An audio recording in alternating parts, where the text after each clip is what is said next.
네, 시드니 한인중학교 성도 여러분 안녕하십니까? 귀하고 복된 안식일입니다. 우리 귀한 찬양을 들려준 우리 하이진 청년과 또 우리 임재윤 청년에게 오늘 감사드립니다. 박수 소리가 예전보단 커졌는데 아직도 타이밍이 애매해요. 우리가 오늘 박수가 인색한 청중이진 않았나? 그래서 다음에 좀 더 나은 박수를 좀 기대해 보겠습니다. 저를 위해 쳐달라는 게 아니라 박수 치실 때는 좀 자신 있게 확실하게 좀 해주시면 더 격려가 될 것 같네요. 오늘 저희가 함께 나눌 하나님 말씀은 요나서 마지막 부분입니다. 요나서 3장과 4장에 나오는 말씀을 주님께서 또 다시라는 제목으로 함께 하나님 말씀 나누겠습니다. 요나서 3장에 있는 말씀을 보도록 하겠습니다. 요나서 3장 1절부터 3절 말씀입니다. 여호와의 말씀이 두 번째 요나에게 임하니라. 이르시되 일어나 저 큰 성읍 니느웨로 가서 내가 내게 명한 바를 그들에게 선포하라 하신지라. 요나가 여호와의 말씀대로 일어나서 니느웨로 가니라. 니느웨는 극히 큰 성읍이므로 3일 길이라. 오늘 말씀 드디어 이제 요나가 물고기 뱃속에서 나왔습니다. 그때 하나님께서 두 번째 요나에게 말씀하셨대요. 요나에게는 두 번째 말씀하셨지만 저와 여러분에게는 몇 번째 말씀하시는 걸까요? 이 요나 이야기 들어도 최소한 10번은 더 들었을 것입니다.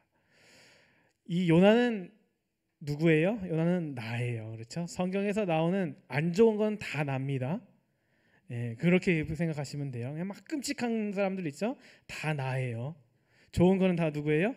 다 하나님입니다. 그렇게 생각하시면 쉬워요. 요나는 지금 좋은 것 같지만 아직 끔찍한 사람이에요. 그냥 납니다.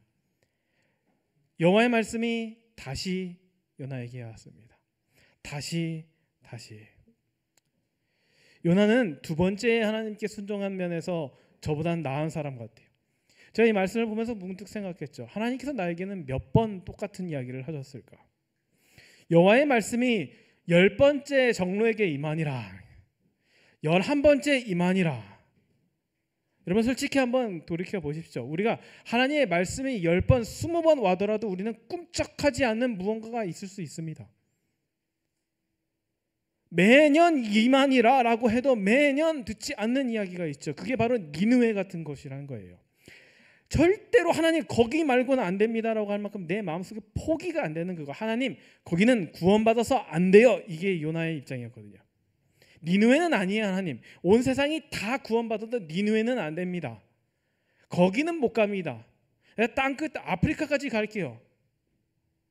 혹시 그가 중국에 대한 이야기를 들었는지 모르죠. 혹시 중국까지 가겠습니다. 어디인지 모르겠지만 거기는 갈 수도 있을지 모르지만 니느웨는 안 됩니다. 이 니느웨는 그 나의 고집의 상징입니다. 근데 요나는 저보다 나아요. 두 번째 만에 갑니다. 가서 이야기해요. 하나님께서 또 다시 설명해 주십니다. 요나야, 내가 전에 얘기했던 이야기 있지? 지금 하나님께서 요나에게 뭘 해주시냐면 지금 설교문을 작성해 주시는 거예요. 이게 너무 부러워요. 저도 좀 그랬으면 좋겠는데 설교문 하나님께서 작성해 주시면 이 이야기하고 저 이야기하고 저 이야기 해라. 굳이 그냥 제가 상상했던 것처럼 상상하는 대로 설교문을 요약하자면 서론은 이렇습니다. 여러분의 죄악이 여러분을 망가뜨리고 있습니다. 하나님께서 그것에 진노하셨습니다. 여러분 40일 만에 망할 것입니다. 서론이죠.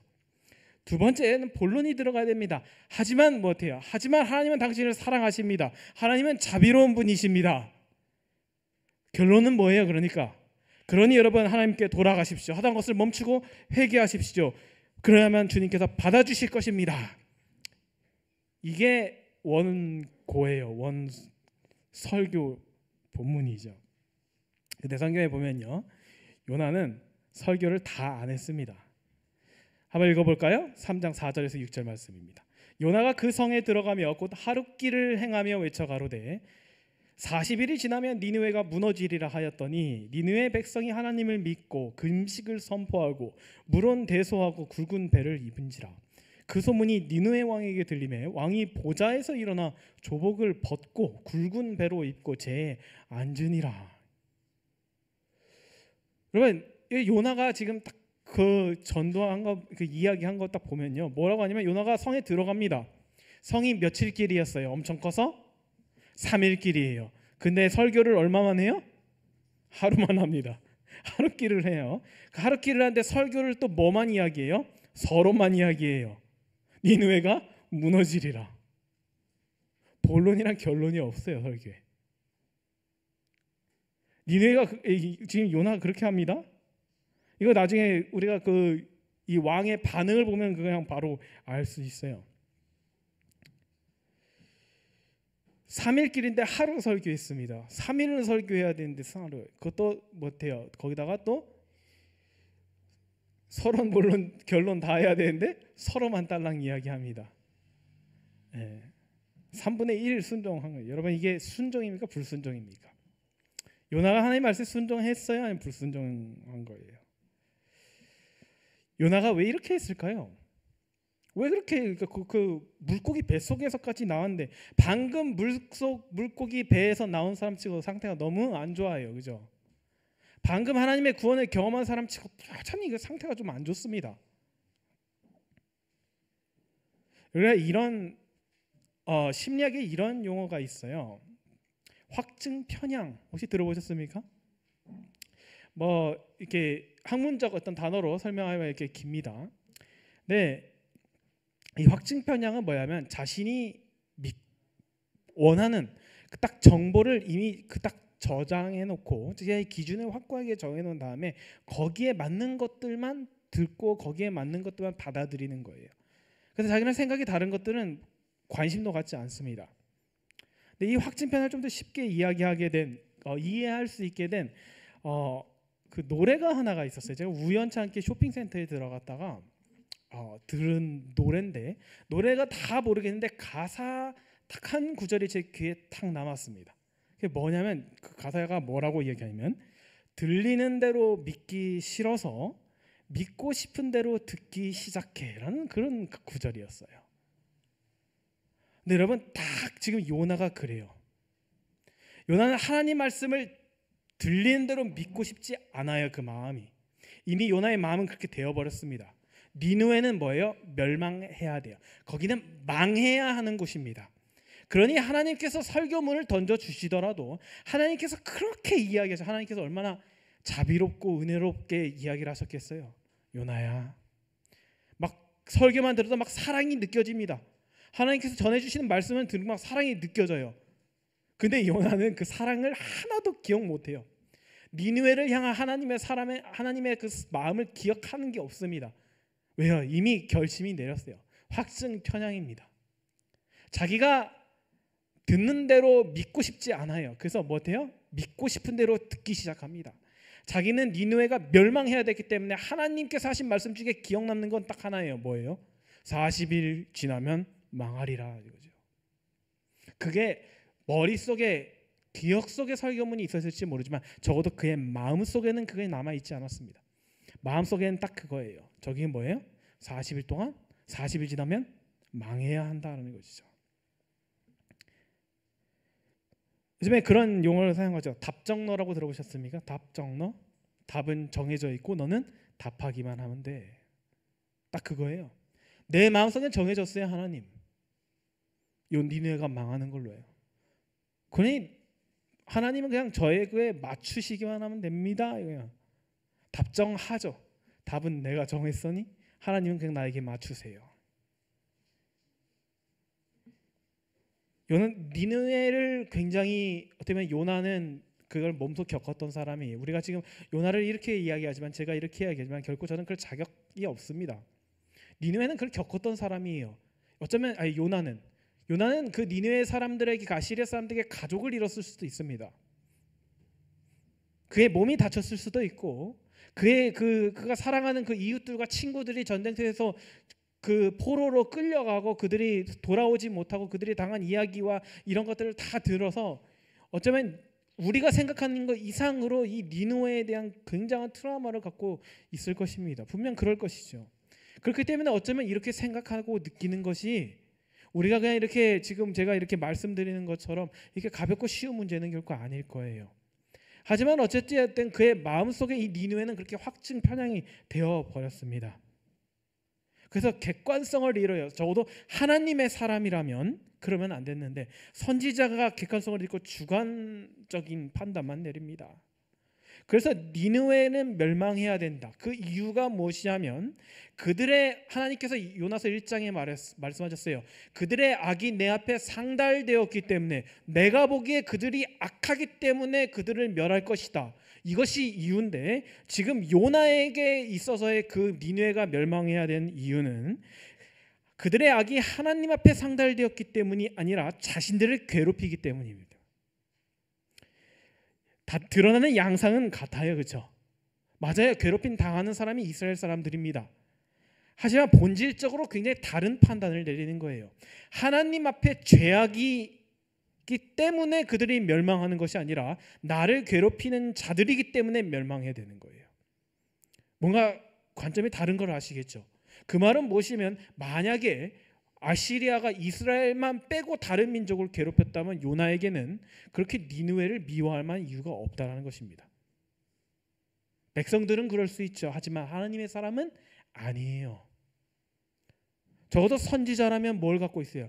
죄에 대한 객관적 시선이 있어야 됩니다. 우리를 괴롭히진 그렇지 않든 간에 내 삶은 온전하든 평안하든과 상관없이 하나님의 백성들이 또 때로는 이웃들이 그렇게 하나님 앞에 죄악을 범해가는 것을 선지자는 이야기할 수 있어야 해요. 그런데 지금 요나의 마음속에 니느웨가 멸망해야 대한 이유는 하나밖에 없습니다. 이 자식이 나를 괴롭혔기 때문에, 이 자식이 나의 친척들과 나의 가족들과 친구들을 이놈들이 나를 괴롭혔기 때문에 말이 좋아 이놈이지 정말 그 철천지 원수, 그래서 망해야 된다. 그 마음속에 확증 편향을 내린 것이죠. 그러니까 복음을 자릅니다. 다 잘라서 딱 앞에만 딱 해요. 40일 후에 망할 것입니다. 복음이 아니라 뭐예요? 저주죠. 저주. 하나님 말씀은 이렇게 사람이 띄엄띄엄 해갖고 자기 마음대로 끼워 맞추기 시작하면 이것은 복이 아닙니다. 저주가 되어요. 아주 가끔씩 우리 교회에는 계시지 않지만 가끔씩 자신이 막 선지자라고 어떤 특별한 어떤 그런 것을 막 주장하면서 하나님의 말씀으로 사람들을 막 때리는 사람들이 있습니다. 그렇죠? 복음을 앞뒤를 다 자르고 그냥 그렇게 해요. 지금 요나가 지금 그렇게 하고 있는 것이죠. 저주입니다. 니네 사람에게 저주를 퍼붓고 있는 것이죠. 제가 이 요나를 보면서 참 이 선지자로서 이 답이 없어요. 사실. 그죠? 이 노답입니다. 정말. 근데 이런 부족한 요나의 모습을 제가 만약에 하나님처럼 권한이 있었다라면 다시 그 물고기 뱃속으로 그냥 돌려서 집어넣어버려서 한 일주일 이번에는.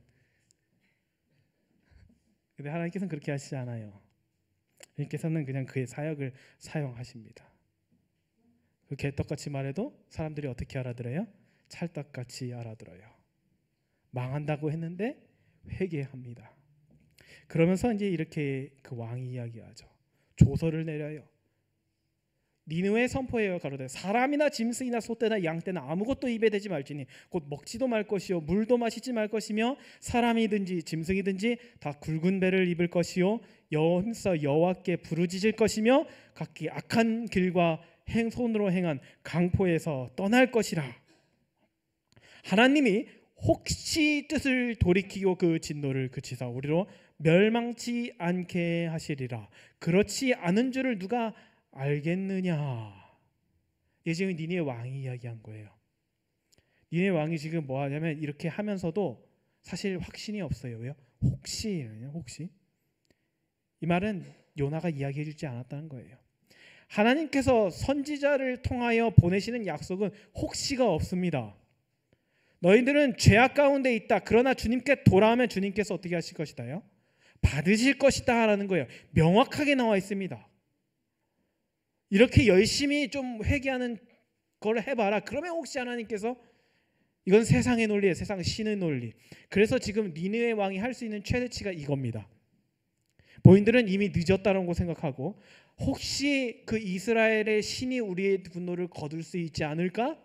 자신들이 바라보는 자신들의 신에 대한 관점으로 하나님을 바라볼 수밖에 없는 거예요. 만약에 요나가 이 이야기를 해 주었더라고 한다면, 하나님은 자비로우신 분이십니다. 여러분은 우리를 괴롭히고 핍박했지만 하나님은 여러분을 사랑하십니다. 그래서 제가 여러분께 그런 말씀을 전해드리는 것입니다. 그러니 주님께 돌아오십시오. 회개하십시오. 그랬으면 이 왕이 여기서 혹시를 붙일 수 없어요. 누가 알겠느냐, 이건 뭐예요? 우리가 정말 최선을 한번 다해봅시다, 여러분. 아니, 장담은 못하겠어요. 그렇지만 어쩌겠습니까? 한번 그렇게 해보죠. 근데 그 사람들이 그걸 어떻게 해요? 그대로 해요. 그래서 놀라운 일이 일어납니다. 그들이, 하나님께서 뭐야? 하나님이 그들의 행한 것 곧 악한 길에서 돌이킨 것을 감찰하시고 뜻을 돌이키사 그들을 내리리라 말씀하신 재앙을 내리지 아니하시니라. 요나가 예상했지 못했던 부분입니다. 요나가 속으로 비웃었을 거예요. 저기는 뭐 내가 뭐 무슨 설교를 해도 저기는 뭐 답이 없는 곳이야. 백날 기도해봐라. 너네가 망하나 봐. 안 망하나. 너네 망할 거야. 지금까지 내가 했던 예언의 적중률은 100%다. 내가 말한 건 다 됐어.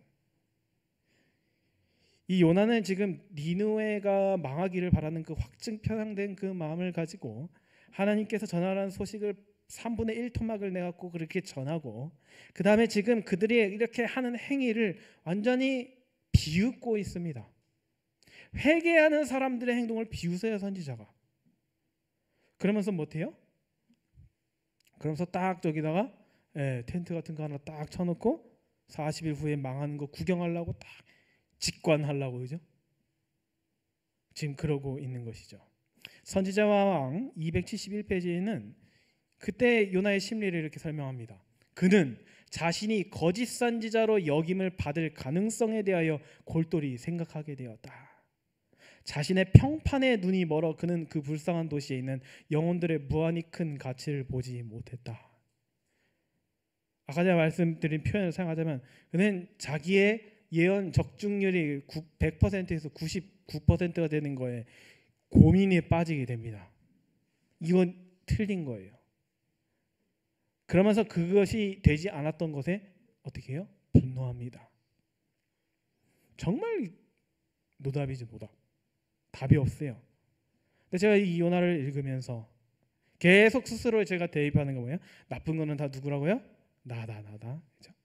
다른 분이 아닙니다. 나입니다. 나. 이 요나가 나구나. 여러분, 요나만 이렇게 살아갑니까? 그러면 성경이 이걸 말할 이유가 없어요. 하나님께서 성경에다 이런 이야기를 기록하신 이유는 요나 말고도 요나보다 심각한 상태에 사는 사람들이 너무나 많기 때문입니다. 요나만 이렇게 살았다면 하나님께서 굳이 요나서를 기록할 필요가 없죠. 그냥 요나만 가르치시면 되잖아요. 근데 요나서의 말씀을 우리에게 알려주신 이유는 뭐냐면 하나같이 요나처럼 살아가고 있기 때문입니다. 여러분, 니느웨 사람들만 악독한 사람들인가요? 니느웨가 쳐들어오기 전에 이스라엘 사람들은 어떻게 살았습니까? 그들도 하나님을 배신하고 그들의 동족을 핍박했어요.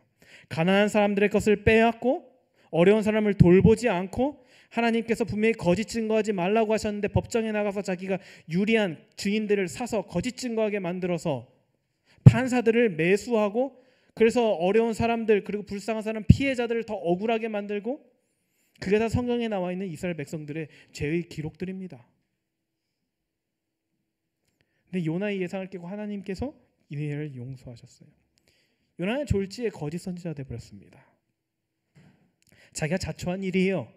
설교를 결론까지 했으면 이런 일 없습니다. 그렇죠? 다 얘기해줬으면 됐잖아요. 그러면 맞잖아요, 자기 말이.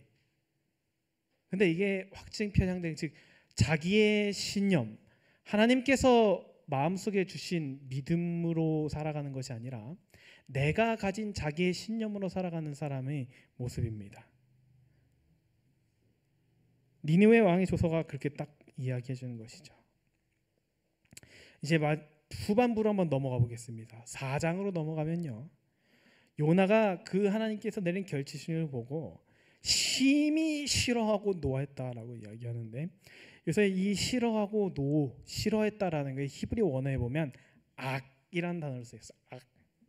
우리가 악 쓴다라 그러죠. 악 쓴다.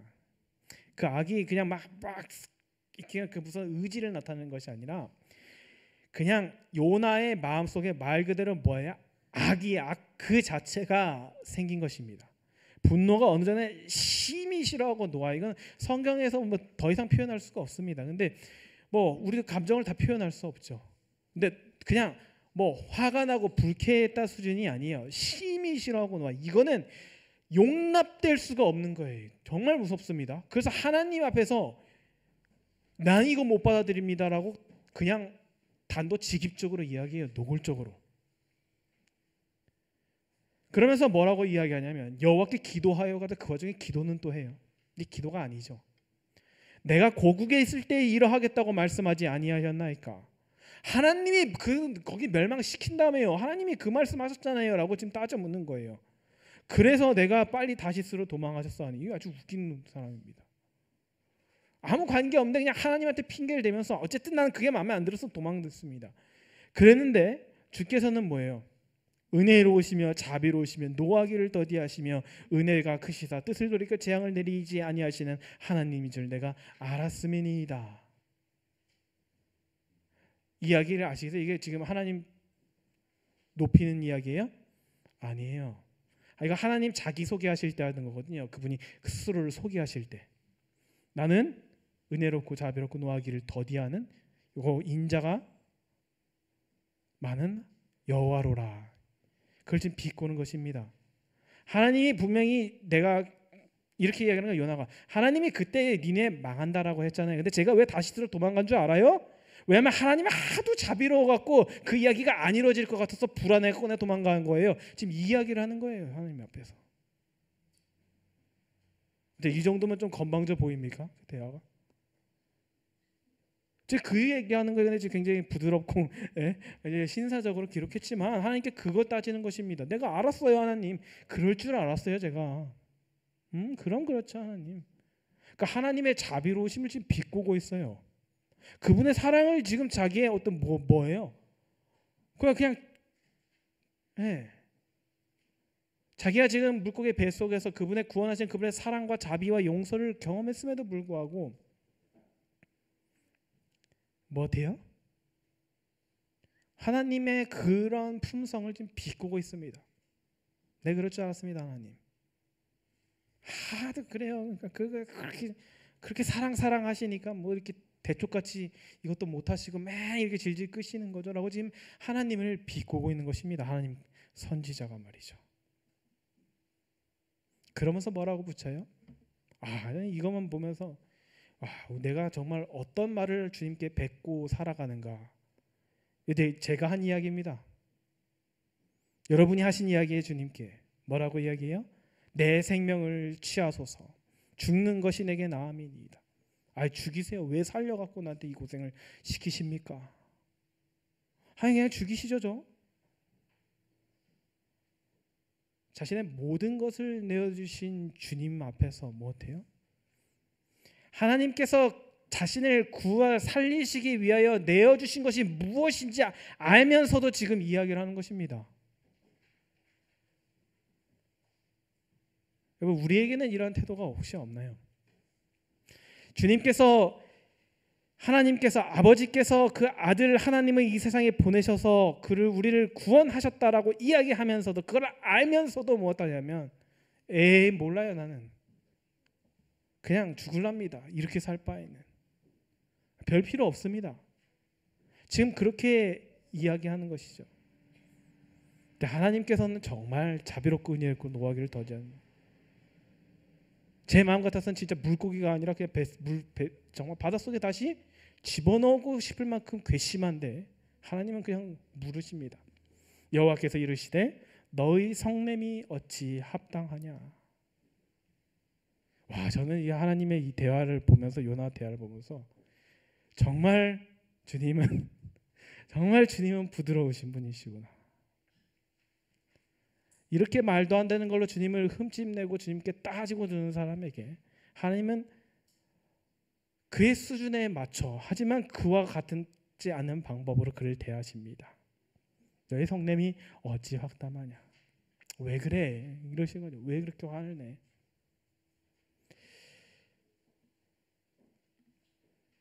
그리고 이제 화가 씩씩 나서 뭐 어때요? 어때요? 가서 내가 이거 무너지는 거 보겠다. 내가 볼 때까지 나 여기 안 떠난다. 이 언제 무너지냐 내가 꼭 두고 본다. 그래서 자기를 위해 초막을 짓고, 야 진짜 참 대단한 고집입니다. 그렇죠? 거기다 텐트까지 얼른 집으로 돌아가지. 어차피 99%된 거는 뭐 변하지 않는 사실인데 거기에 끝까지 고집을 부립니다. 여러분 이게 다 누구라고요? 나예요. 나. 하나님 앞에 고집. 하나님께서 그토록 돌이키라고 하셔도 끝까지 돌이키지 않는 사람의 고집이죠. 거기에 앉아서 지켜봅니다. 근데 그때 하나님께서 뭘 준비해 주셨냐면 박넝쿨을 준비해 주셨어요. 저희 하나님께서 원래 준비하신 건 하나였어요. 고래. 그렇죠? 근데 이번에는 3개를 준비하십니다. 첫 번째는 박넝쿨이에요. 박넝쿨을 준비해서 요나가 시원하게 있을 수 있도록 하십니다. 참 하나님 말씀 따뜻해요. 여기 보면요, 요나가 이제 나중에 가면 깨달은 것 같아요. 그래서 기록할 때 이렇게 기록합니다. 그늘이 지게 하며 그 괴로움을 면케하려 하심이었더라. 하도 화가 돼서 씩씩대니까 하나님이 그거 좀 달래주시고 그 마음을 좀 어루만지시려고. 지금 욕먹은 입장은 누구야? 하나님이 욕을 다 그렇죠? 받았어요. 요나에게. 하나님 지금 사랑의 행위를 하시고도 지금 질책을 받고 계세요. 자기가 사랑하는 대상에게. 근데 하나님은 또 그에게 그를 뭐 하대요? 그의 괴로움을 명쾌하기 위해서 현찮아요. 조막이. 선지자가 뭘 할 수 있겠습니까? 저도 아무것도 할 수 없는데 맨날 장로님들한테 찾아가는 것처럼 텐트도 하나 못 쳐갖고 하나님께서 거기다가 박넝쿨로 이렇게 해주십니다. 근데 그게 어떻게 됐어요? 그걸 보고 나서 요나가 뭐 했대요? 힘이 기뻐하였더라. 와, 이건 진짜 선지자가 아닙니다. 저기 있는 수십만 명의 사람이 멸망하는 거에 안 멸망하는 거에서는 화가 막 잔뜩 났는데 지금 막 이 시원한 에어컨은 쫙 들어오면서 심히 기뻐하였더라. 너무 상반되지 않습니까? 심히 노했던 사람이 지금 심히 기뻐해졌어요. 그랬다가 또 심히 노하는 사건이 발생합니다. 이번엔 하나님이 요나를 위해서 하나를 더 준비하세요. 벌레입니다. 그 벌레가 새벽에 일어나서 못해요. 딱 아마 하루 갔던 것 같아요. 하루. 그 다음날 바로 그 박넝쿨을 다 없애버리십니다. 그러니까 이제 시들시들해져가는 것이죠. 그러니까 해가 막 뜹니다. 해가 뜨는데 안 그래도 더운데 해 때문에 더운데 이번에 하나님께서 또 뭘 준비하시냐면 뜨거운 동풍을 준비하세요. 바람까지 준비하시다. 이게 히터를 불어주시는 거예요. 와. 근데 해는 요나의 머리에 쬐고 그때 요나가 또 뭐 합니까? 또 떼를 씁니다. 하나님 그냥 죽이십시오. 사는 것보다 죽는 것이 제게 낫습니다. 이게 요나가 주님 앞에서 이야기했던 말이에요. 그때 하나님께서 똑같은 질문하십니다. 네가 이 박넝쿨로 인하여 성냄이 어찌 합당하냐?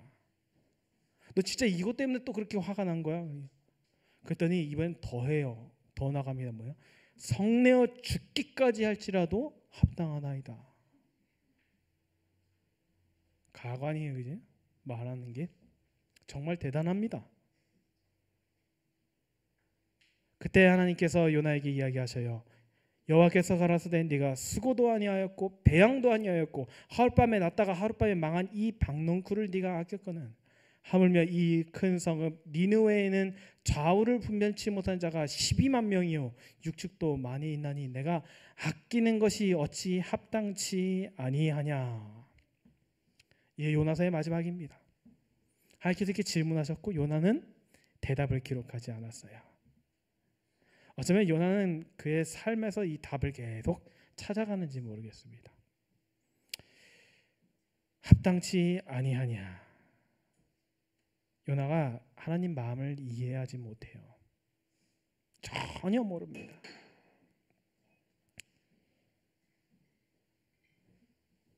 요나의 모습을 보면 계속 보다 보면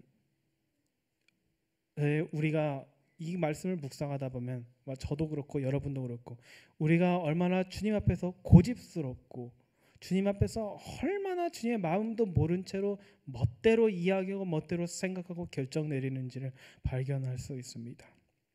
그런 시가 있죠. 자세히 보아야 예쁘다. 뭐예요? 그 다음이 너도 그렇다. 근데 이 시를 조금 요나의 상황에 자세히 보면 요나 같다. 너도 그렇다. 그 요나의 모습을 통하여 우리는 우리의 삶을 비춰보아야 합니다. 왜냐하면 요나가 맞닥뜨리고 있는 지금 영적인 문제는 하나님의 백성이라고 이야기하면서 살아가는 모든 사람들이 가지고 있는 공통적인 문제이기 때문이에요.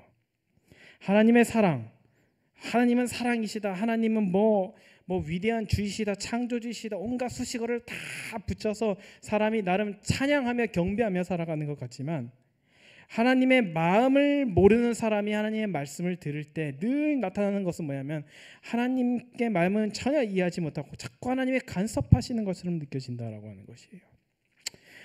말씀 정리하면서 제 짧은 간증을 한번 여러분께 말씀드리겠습니다. 제가 이제 그 결혼을 하고 나서부터 또 이제 가정이 생기고 나니까 이제 새로운 것들을 눈에 이렇게 들어오기 시작하는데 그 중에 하나가 뭐냐면 집이에요. 집.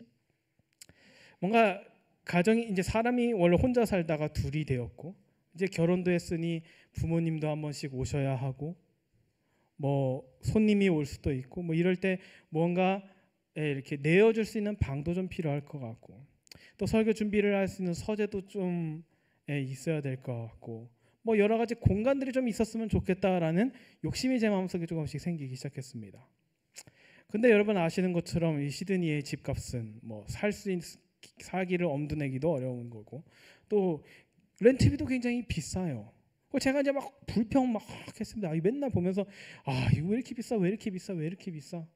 집값이 떨어지든 월급이 오르든 아무것도 가능성이 없는 걸 혼자서 막 머리를 굴리면서 이렇게 생각하는 거죠.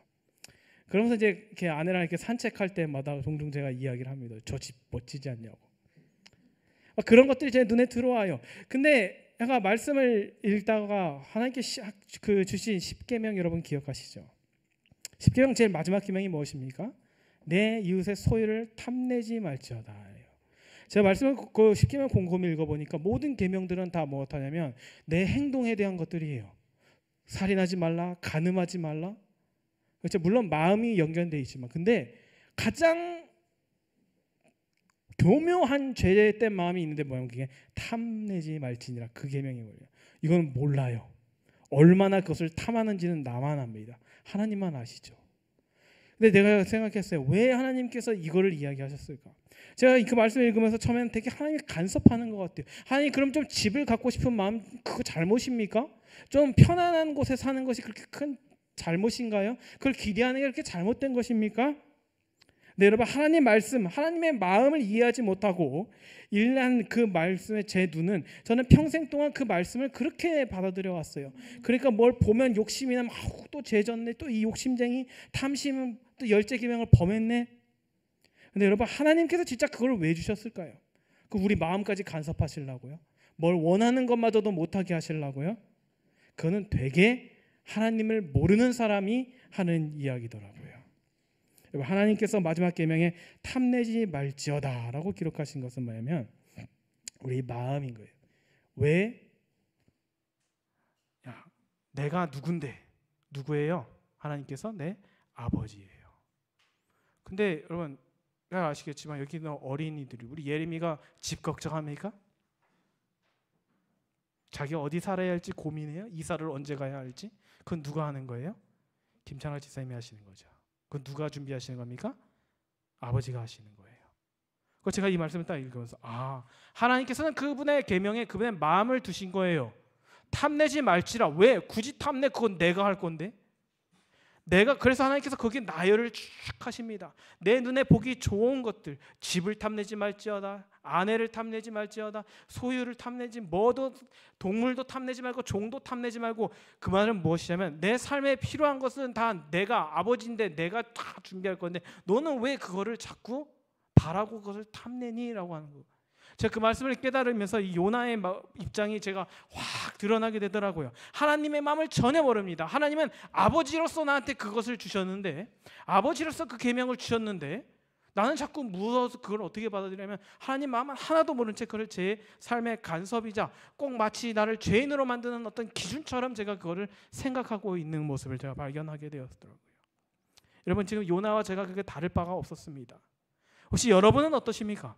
하나님께서 말씀을 주시고 그분의 말씀을 여러분이 들으시고 묵상하시며 생각하실 때, 또 그분의 말씀을 따라 살아가실 때, 여러분, 우리는 정말 하나님의 마음을 이해하고 있나요?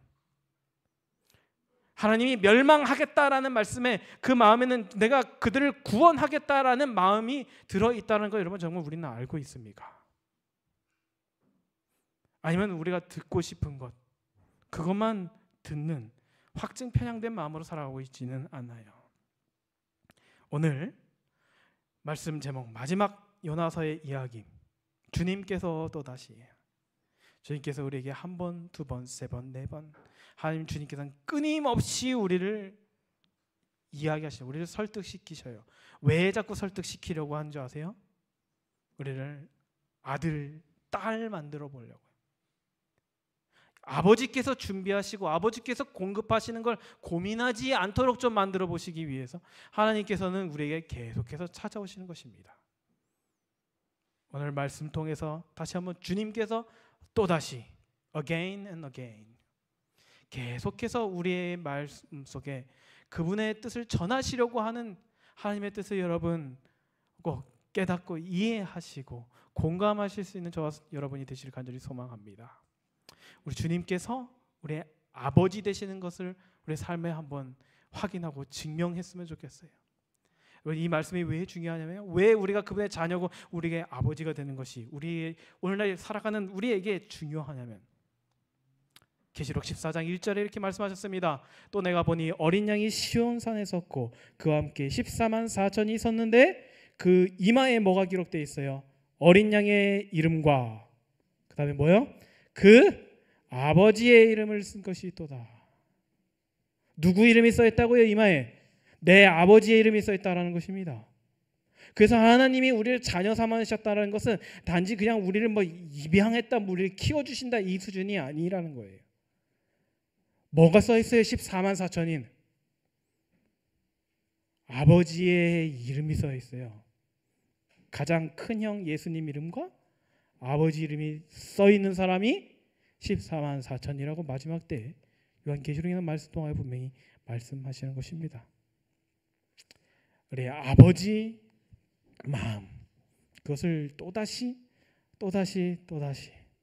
주님께서 또다시 한번 여러분의 삶 속에 각인시키고자 하실 때 여러분 마음문을 활짝 여시게 되고 그분의 말씀과 그분의 마음을 이해하게 되셔서 정말 주님께서 여러분 삶 속에 니느웨로 이끌어 가시는 그 여정이 나를 구원하시고 나를 지키시는 우리 하나님의 거룩한 손길임을 느끼시면서 살아가는 저 여러분 되시기를 바라면서 요나서의 말씀, 오늘 말씀을 마치도록 하겠습니다.